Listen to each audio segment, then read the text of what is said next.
I plan to speak about 6 issues here today, but I don't think I have enough time to cover all of them in depth, but I'll just let you know what the issues are. First of all, I'll start with a brief declaration, which I hope others might make who participate in this debate.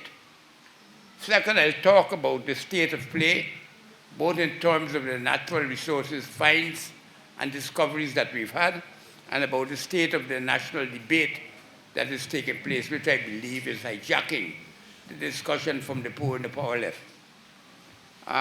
Fourth, I'd like to talk a bit about what I consider to be the biggest existential threat facing the oil and gas sector, and that is Venezuela and the possibilities of a preemptive strike against that sector. Fifth, I'm going to list the major economic challenges which we have to meet or confront, some of which were mentioned by the fourth speaker. And then I want to turn a bit to the future. And here I spend some time because what I want to do is to emphasize what I think is the important issues that the poor and powerless need to be focusing on. The declaration I want to make is pretty simple. First, I want it to be known that nothing in my official capacity has given me any access to any secret document, any minister, any policy paper or anything. So every bit of information I discuss here today has been sourced from public documents, it's open sourced. So that I'm not speaking here to you today with any insider information whatsoever.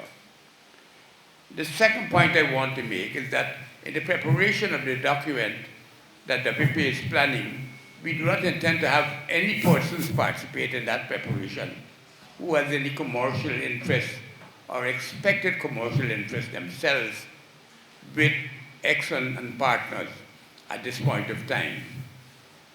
Nor do we expect also for them to have any persons associated with the document who are hoping to get, even if they do not have now, contracts or anything like that, or sell any products or services to Exxon. And finally, I just want you to know that we've taken a stand because we believe a lot of the debate today is led by persons who are running a hustle. We are not trying to prepare ourselves either for any position in government or with Exxon in terms of employment or what have you, because of any demonstrated expertise we think we have. And the reason why we want to make this declaration is because we want to come with clean hands. And we believe the debate has been hijacked by persons who do not have clean hands. And we want to make that very clear and why it is that we're so focused on the issues that we will be developing through the debate. As far as the state of play is concerned, I do not think any imagery I've heard so far, calling it a godsend, calling it a treasure trove, calling it a bonanza, calling it black gold or windfall, can capture the truly transformational potential of the finds that we have made so far in the oil and gas sector. I think the basic figures, if you look dispassionately at them, tell their own story. From a find of 600 million barrels of oil potential in 2015, now we're talking of more than 4 billion plus. Now the reason why I mention this is that this is the fastest rate of exploration and expansion that has been had since World War II in this sector. And it is happening to Guyana. I go further to make the point that the scheduled production for 2020 is the shortest time in history that we've moved from discovery to production schedule that we can say is fairly definitive. Because it's not late 2020 or sometime in 2020. Already it's been claimed it will be definitively in the early part of 2020 during the first quarter. I think we need to recognize, therefore, that what is there before us is truly transformational. So the opportunities for the poor and the powerless must be situated in that context. I also want to make the point that during the first half of 2018, as the press reported, Guyana has had more discoveries of oil and gas than any other country in the world. And for a small country, that's a significant thing, because we're talking about the latest set of information, the first half of 2018. The reason why I'm making these points is to suggest to us that what we are discussing here is a real abundance. It's not a poppycock abundance. It's not a petty abundance. It's an abundance which means that we're living now in a world where we have to manage plenty and not poverty. And I personally believe that Guyanese will find it easier to manage abundance than they would to manage poverty.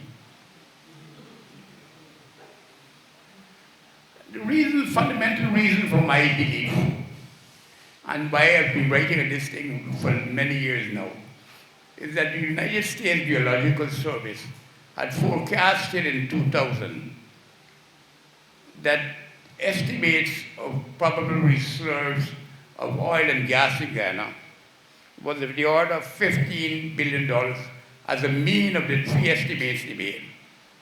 And that 15 billion barrels of oil, and in terms of gas, the forecast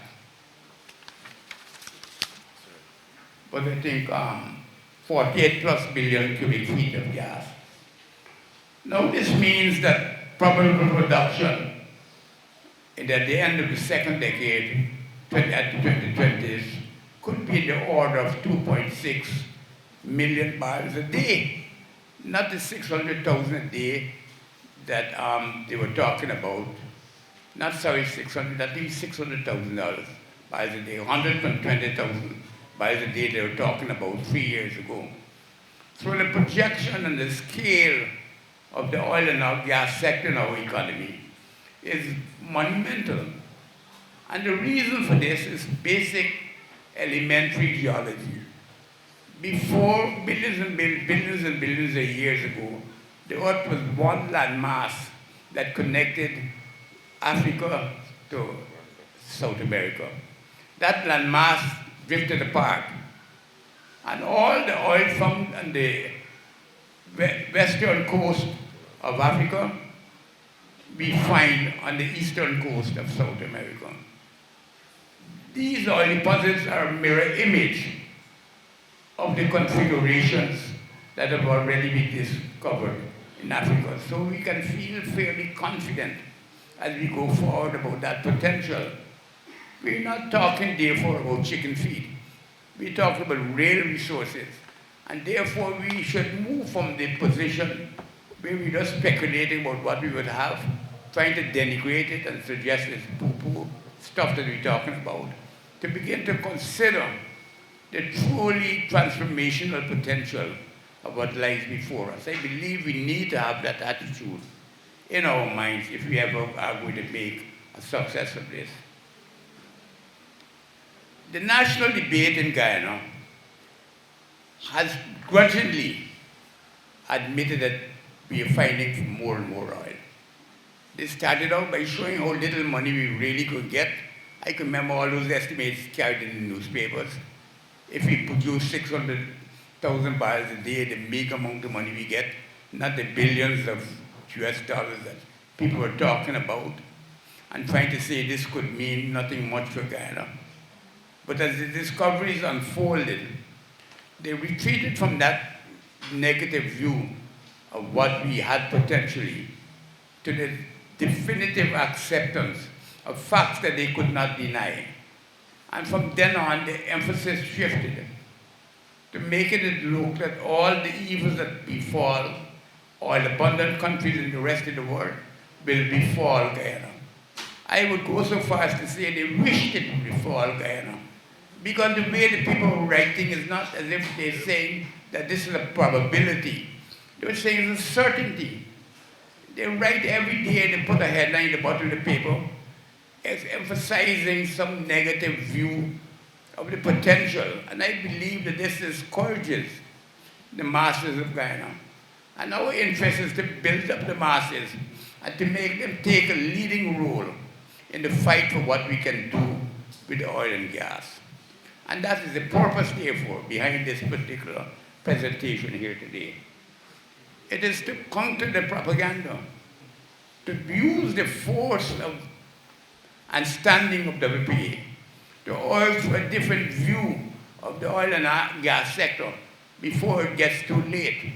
The only good thing these people have done so far is to so dampen expectations about what we can get out of it, that it makes it easier, and I believe in some sense, for the management of the future. Because when people don't have excited expectations about what is likely to be happening, if they're not fully grasped of the transformational potential I'm trying to lay before you, they're less likely to may be too overly demanding on the expectations from the state. And it gives the state, I believe, a chance and opportunity to manage these expectations. But the state cannot just retreat. Welcome as I feel we should have a sovereign wealth fund where we invest our money so that we don't waste it all. Quickly you have to recognize that money today is more than money in the future. When we put it in the fund, we don't spend it today, we don't spend it up front. We have to spend it later on. And we have to make a decision whether or not we should be moving as much resources abroad as we can move internally, particularly when there's so much need. As this first speaker said, what we need to do in Guyana is to give people power over their resources, over their own destiny. And therefore we have to make sure that the oil contributes to that. And from that point of view, you'll see I make a particular recommendation, which I hope the government of Guyana at some point in time seeks to adopt. But they won't adopt it easily. The masses have to press for it. The masses have to make sure that flimsy excuses are not used, that it's not working because it works in other countries. The masses have to be sure that they can be in a position to say that even though it might be difficult, we have to start now. So when we talk about implementation lags, we're not talking about just the lags in the inability to pass the correct laws and so forth, but arriving at the correct policy decisions about the strategic and fair distribution of this wealth. Because we're moving into an economy where the management of abundance takes precedent over the management of poverty. Sure. Sure. In the national debate, it's significant that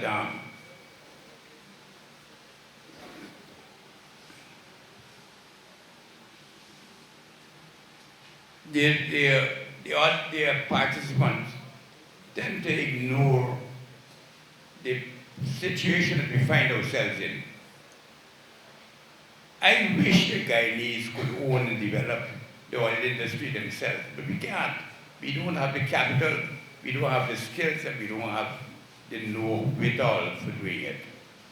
And as life would have it, the fact that the United States, 2 firms from the US and 1 from China, controls the industry is, to my mind, an absolute godsend.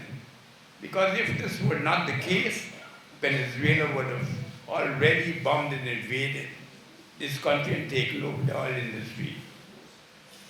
So that in a real sense, we have to be realistic. We need Exxon more than Exxon needs us. We have a symbiotic relationship. If they're not here, we will not have the oil. The simple fact is that Venezuela is so desperate that if we do not recognize the strategic need to keep them as partners, we would be putting our heads in the sand like an ostrich. That reality, therefore, governs everything as we go forward. People say that in the contract we're not going to get enough money out of the oil. And I'm sure that the contract can be a better contract. Every contract can be. I've written about incomplete contracts. There's a whole world of literature about contracts that are incomplete. No contract is ever a perfect contract. There's a whole people who won PhDs or Nobel Prizes writing on incomplete contracts. This is not a new field of inquiry. It's something that has been going on since the 1990s. So we know that the contracts are not going to be complete now. But what we have to recognize is that based on the contract that we do have, every single professional estimate that I've seen and the ones that are existing, estimated Ghana will get more than half of the net cash flow from the sales of its oil. More than half of the profits. And to get 50% of the take, while not sufficient, everybody would like 100, but we can't get it and also have Exxon. As I told you, Exxon is there to prevent us from losing out to Venezuela. So if you have to keep the person there in order to get 50% of the take, which would be more than 10 billion US dollars per year, then you have to take the risk. You have to trade off against that reality. And don't let people tell you that every single part of the contract, the percentages can be improved. If you do that, you never consider how the investor is going to react. Then you're likely to put yourself in the situation that the investor turns from us.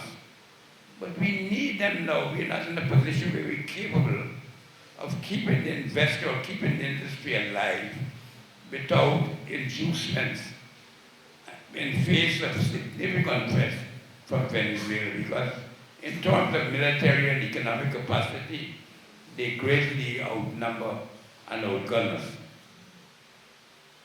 So it's in that context, therefore, that I want us to recognize that whatever problems we have to do, we have to navigate them based on that geostrategic reality. Now, there are lots of problems we have to navigate. The first speaker talked about Dutch disease. She talked about resource course. I'm now writing about some of them in the papers, and I list the top 10. But that top 10 is by no means the complete list. They include things like the implementation lags, the formation of enclave economies, managing public expectations, integrating the petroleum revenues into the national budget. Things like that are all difficult. And they're very difficult things that we have to navigate. But navigate them, we have to set about to do. And what we need is to put citizens behind the effort to navigate them, and not to detract by saying that we can't navigate them. There's no empirical evidence existing that we'll fail, because we've not moved yet to the point of any concrete experience. And the position is that people are speculating that this can happen, and theoretically, all the negatives can happen, because there's always a possibility, always a proper possibility that that can happen. But that's not a probability. And if you have to make judgments in life, you don't say that the possibility is that the world can end tomorrow. You say the probability is so high that it will be there tomorrow, that you can work on the assumption that that's the correct action to take, or the correct basis for forming decisions to take action.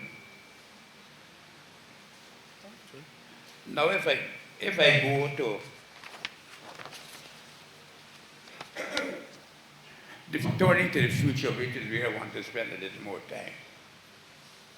I mentioned the government take, which has been estimated by these three open sources.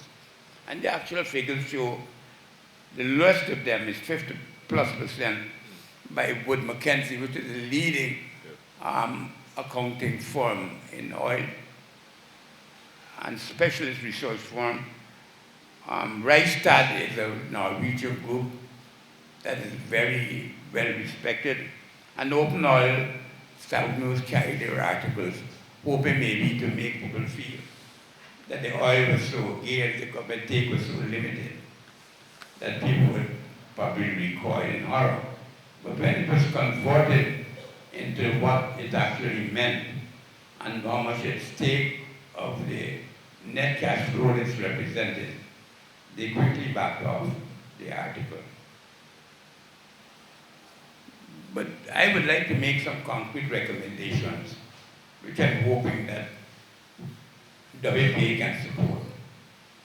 Some of these I've already made in the press, or made at other gatherings. First of all, I do not believe that we should spend any resources in trying to have a state-run oil refinery. I think that would be putting money in a deep, dark hole for which we never get anything out, but like, the pyramids, maybe I'm a testament to how much wealth we had at one point in time.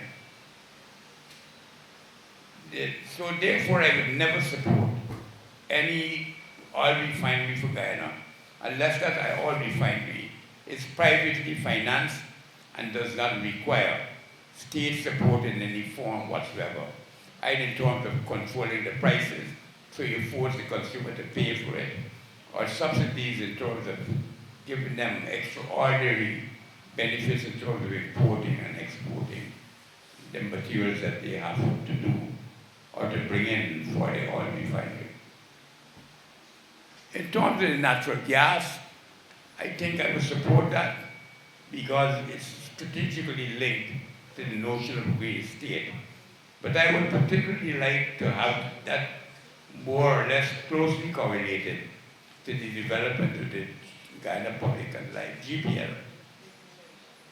In fact, to the best of my knowledge, judging from the press reports, GPL is waiting on us to complete the project that we are more or less committed on. And I don't know that from any private information, but just reading the documents and all now and the reports on the Exxon website, you can see there's an impatience with Ghana, not supplying details of where the oil, the gas can be landed and how it's going to be executed.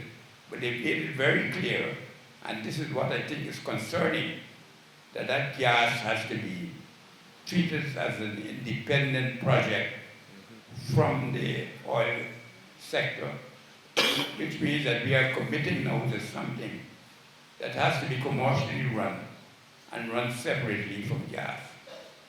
Get stuff from oil, sorry. What they have been doing so far, of course, is injecting the gas back into the reservoirs to facilitate the flow of oil. But they want to come to an end to that type of program. And we, of course, want to come to an end to that type of program. The third and most important policy item for me, and from the point of view of the poor people, is that I believe that some proportion of the net cash flow from oil should be dedicated to giving fast cash transfers to every single household in this country. Whether it be 5,000 US per year or whatever it works out at, we can do the calculation, but there must be a mechanism put in place that every single household, and by extension every single person, would see the benefits of oil and gas in terms of a check or cash received into their account. I believe, as the first speaker said, there can be no better spender of resources that a person wants than they themselves. Nobody can tell you how to spend money or health better than you can do it yourself. Nobody can tell you better how to spend money on education than you yourself. As an expression of a commitment to that purpose, I feel that there must be developed a cash transfer program of some significance that makes sure that when all is said and done, out of the national pie, a certain committed amount of resources are transferred to the masses. That is an absolute minimum. And what I'm afraid of is that the national debate is removing that further and further from reality. People are talking about how this will not consort with the IMF and the World Bank. People saying that this is a fruitful is a fruitless rather, and wasteful expenditure of resources. But I don't think giving cash transfers to persons are a waste of resources. In fact, if you look at the evidence the first speaker was up in policy analysis, and she had known there's been a literature review of cash transfers up to 2030, was started from 2006. And everything in that report by the OECD concludes, without any fear of contradiction, that cash transfers is the single most effective means of combating poverty. They also go on to say that in terms of improved school attendance, health status, nutrition intake, the choices for females in the household, and also for the child labor, it's shown the best results in any single measure used and tried by every single aid or international agency in the world today. But I made this point at the last gathering I was at. Towards the end, one speaker got up and said, they tried in Mexico and they failed. Of course, you might find an example that they tried in Mexico or some other place and they failed. But I'm sure there are people here in the audience can tell me of places, particularly they come from overseas. I know one friend told me it's done in Alaska. I'm not failing. Of course, you cannot introduce these programs without careful planning. There is a risk that they can fail. There's a risk that the politicians may steal it. But there's no certainty about that. And the thing is to make sure that you take a strategic option in favor of the poor and the powerless, and then try to put the mechanisms in place to ensure they get resources. Otherwise, you know who's going to get it. The same middle class that is running down the industry today and saying, guys, there's no way to going. Who get the contracts from Exxon now? All the same press that is reporting it, getting the advertisements. The same people working as tax consultants to them. All this is taking place. And you are not being part of the debate. You're not part of the gains from it. These people want more contracts, they want more access, they want more benefits flowing to them. You have to see the naked greed in it and not be deceived that this is a national interest that is being perpetrated and promoted here. And that is the main lesson that I would like us to learn from today's thing, that the poor and powerless will never be able to change their status without taking political action to direct policy of the state in support of their interests. We are not in a position to just leave it to the government or any government, even though the government I might support. I would never leave it to that government to be able to solve the problems of the poor and the powerless. You have to take the action. You have to make them feel that you want this as a strategic option. But notice that we have not had this debate yet. People are cutting it down even before it starts. If it weren't for this opportunity here in Boston, I would never get a chance to make a statement like that.